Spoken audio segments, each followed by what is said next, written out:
आचार्य जी, आजकल gold loan जो है वो बड़ी आसानी से मिल जाता है, लेकिन ये सबके साथ नहीं होता है। हमने देखा है बहुत से लोगों को प्रॉब्लम भी होती है। तो वो कौन से योग होते हैं जो घर का जो सोना है वो गिरवी रखवा देते हैं? गुरु गुरु।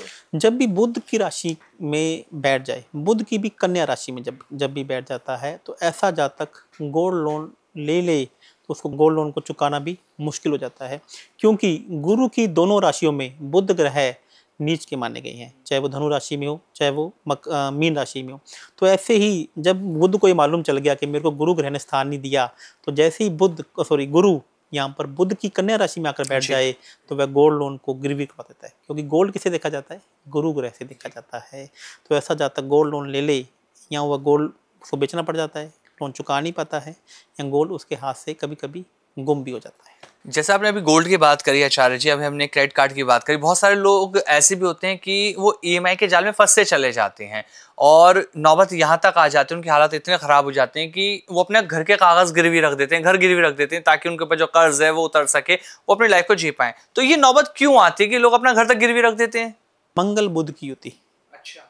जिन भी जातक को, अभी आप जितने भी मैं आपको कॉम्बिनेशन बता रहा हूँ, ये लाइव अपने पॉडकास्ट में बता रहा हूँ।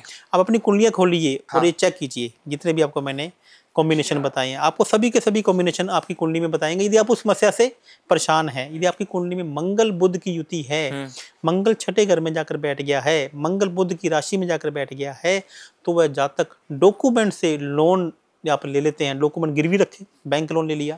कई बार हम उचंती में लोगों के पास अपना गिरवी रख देते हैं, तो डॉक्यूमेंट बुध है और मंगल लोन है। तो इसका मतलब जातक जब जब डॉक्यूमेंट को गिरवी रख के लोन लेगा, तो जातक अब उसको चुकाने में या डॉक्यूमेंट को छुड़वाने में बुध ग्रह उसकी जान ले लेगा।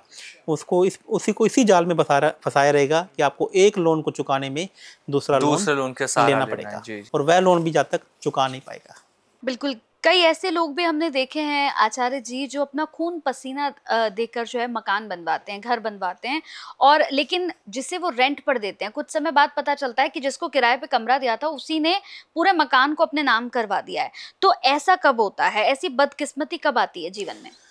घर जिसे कहते हैं संपत्ति, घर संपत्ति का जो घर है वो चौथा घर है, चतुर्थ घर है। यदि आप चतुर्थ घर में मंगल ग्रह आकर बैठ जाए, या कर्क राशि में कहीं पर भी मंगल ग्रह आकर बैठ जाए, तो ऐसा जातक किसी को भी प्रॉपर्टी किराए पे दे देता है। या प्रॉपर्टी कभी कभी ऐसा होता है ना, आप बोलते हैं कि आप किसी रिश्तेदार को घर दे देते हैं कि आप कुछ दिन के लिए ले लो, बाद में मुझे खाली कर देना। तो वह जातक सामने वाला आपकी प्रॉपर्टी को अपनी प्रॉपर्टी मान लेता है। तो किराएदार अपनी प्रॉपर्टी मान लेता है, जिसी को किसी रिश्तेदार को या दोस्त को दे दिया तो वह अपनी प्रॉपर्टी मान लेता है।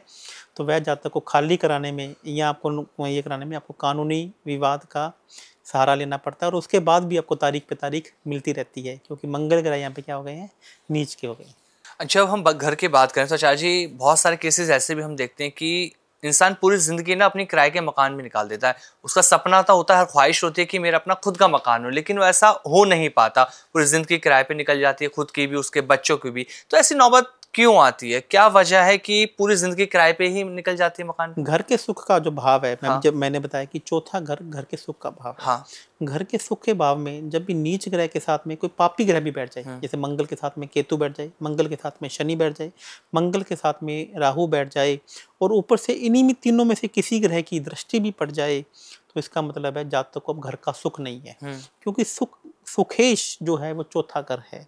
यहाँ पर इन ग्रहों के जितने पापी ग्रहों की, क्रूर ग्रहों की मित्रता या सलिप्ता होगी, जातक को घर का सुख नहीं मिल पाता है।